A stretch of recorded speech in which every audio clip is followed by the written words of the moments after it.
You're charged with a third-degree felony offense of evading arrest or detention with the use of a vehicle from February 26th of 2025. And how do you plead to that charge? Right off the bat, this judge is making sure everything is crystal clear. Notice how she drills into whether this plea is voluntary. This is to protect the defendant's rights and prevent appeals claiming coercion later. What would you do in this situation? Would you take the plea or risk trial? Are you pleading guilty freely and voluntarily? Speak up. And are you pleading guilty because you actually did what they charged you with?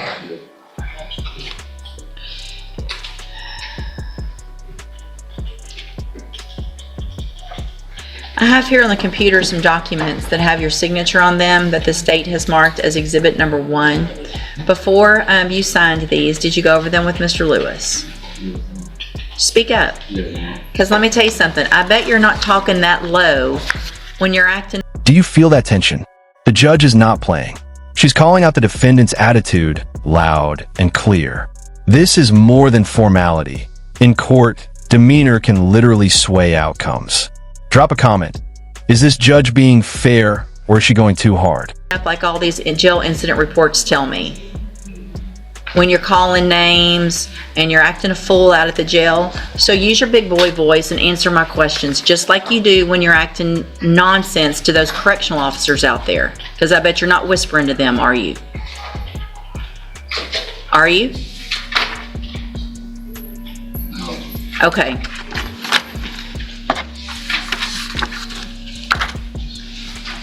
Because how you act at the jail, how you act right now, all determines whether I even go along with this plea agreement. I don't have to.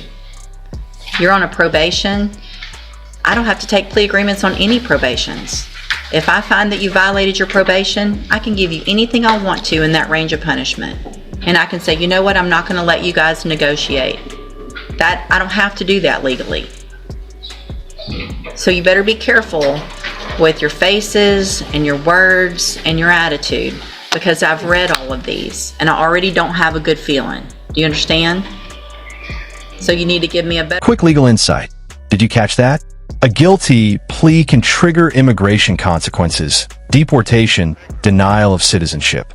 This is serious stuff that trips up a lot of people. Should immigration consequences weigh in a plea deals? Let me know what you think. Better feeling if you want me to go along with this plea agreement. Does that make sense? Okay. So, again, before you signed these, did you go over them with Mr. Lewis? Do you fully understand them?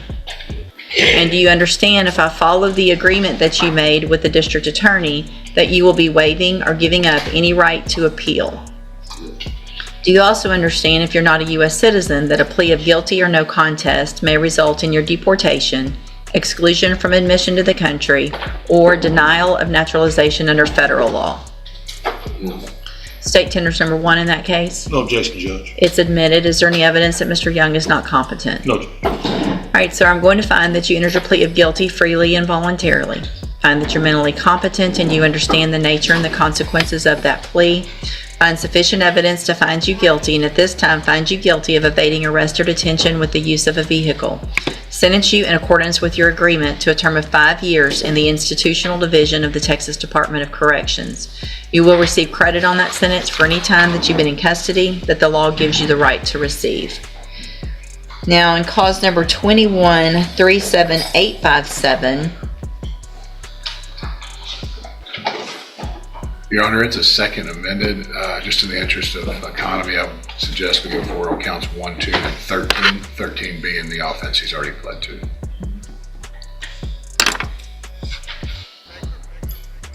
okay, let me look at it. Thank you. I got it, thank you. So I have a second amended motion to revoke your community supervision.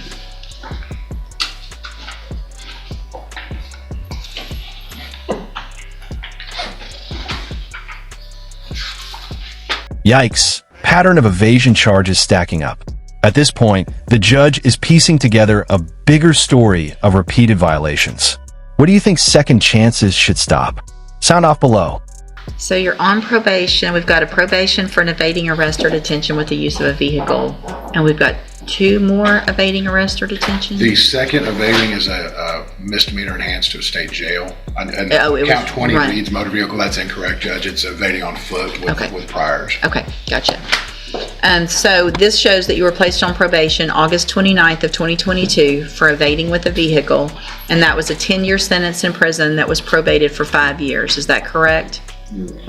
And the state's elected to proceed on counts 1, 2, and 13. Count 1 alleges that you failed to report as directed to the probation department on October 2nd of 2024, and is that true or not true? Count 2 alleges that you failed to work faithfully at suitable employment and provide verification of that. And is that true or not true? And then count 13 alleges that you were arrested for the offense of evading arrest or detention with the use of a vehicle February 26th of 2025. And is that true or not true?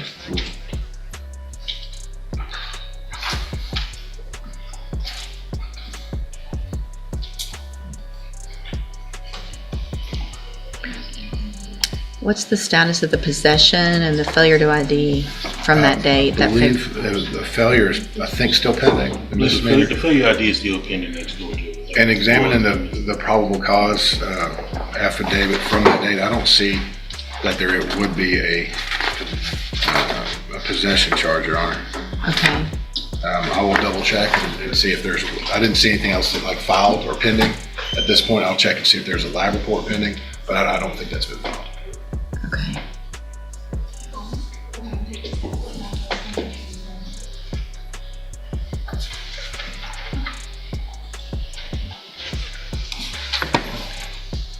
So, let me look at something real quick.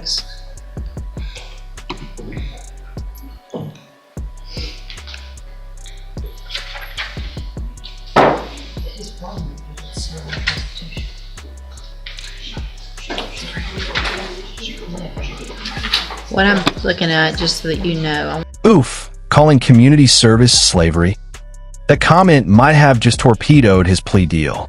Judges don't take kindly to disrespect for the system. Ever seen a single sentence or word change everything like this? Share your thoughts. I'm trying to go back and find which administrative hearing talks about the allegation of his behavior to, it looks like there was something that happened with probation, one of the allegations. So I want to see a little more about that. That coupled with what's been going on in our jail may or may not affect my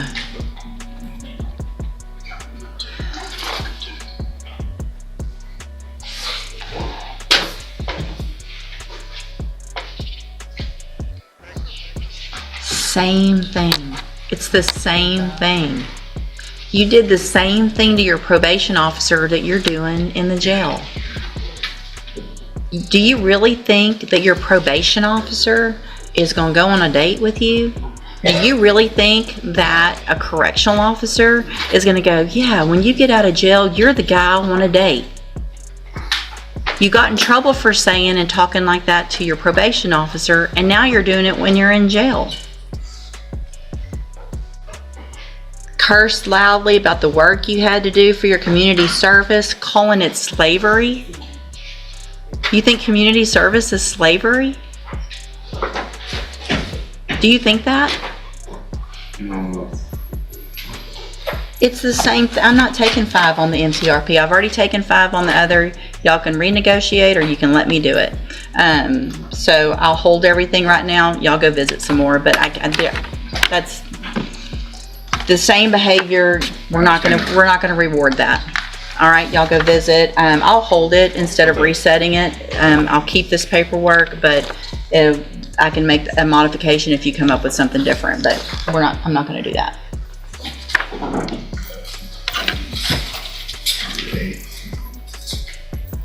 You would think that word would start getting out there about the behavior and that there's actual consequences. Wait till our next one. 17 pages. Oh, yeah. And I just chewed him out back there. So Well, he's prepared. he's cheap.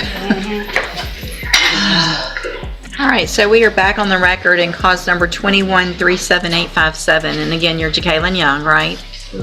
And in that case, which is the motion to revoke probation, Mr. Young had entered pleas of true to counts 1, 2, and 13.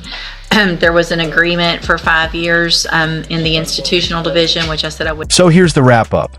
The 8 years will run at the same time as the other sentence, not stacked. A small silver lining?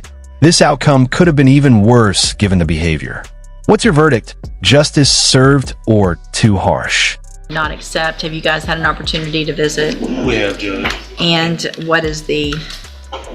The new agreement is 8 years TDC. All right, I'll take that.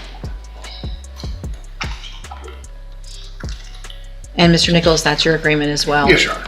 All right, Mr. Young, again, I have some documents here, like the other case, that have your signature on them that the state's marked as exhibit number 1. And before you signed these, did you go over them with Mr. Lewis? Speak up. And do you fully understand them also? And I have made the notation with everyone's agreement on the agreed punishment recommendation page that that's changed from 5 to the 8. Yes, ma'am. Yes, Your Honor. Thank All you. right. State tenders number 1 in that case? No objection. It's admitted. And so, Mr. Young, I'm going to find that you entered your pleas of true to counts 1, 2, and 13 freely and voluntarily. Find those counts true. Find sufficient evidence to revoke your probation, and at this time, revoke your probation. Reassess your punishment in accordance with this agreement to a term of 8 years in the institutional division of the Texas Department of Corrections. You will receive credit on that sentence for any time that you've been in custody that the law gives you the right to receive. These 2 cases will run concurrently, which means together at the same time. As a part of this plea agreement, I'm going to sign a dismissal in cause number 25 DCCR 0385. I'm handing you in each of those cases the trial court certifications that shows that these were agreements that I followed, and so you waived your right to appeal. I have also handed you a written admonishment regarding your ineligibility to possess a firearm or ammunition. When you were here back in 2022, we went over the fact that you're not supposed to possess a firearm in Texas, correct? Yeah. Okay. It can still go worse. I mean, I got 2 more years. It's not funny. It's not funny to you, but I know you're upset about all this, but the only person you should be upset with is yourself, you know? So anyway, because of the judgment entered against you, you're not allowed to possess a firearm in Texas. I've handed you that admonishment. Be sure and read it again. We already went over it before. All right, good luck to you. You can go back with the bailiff.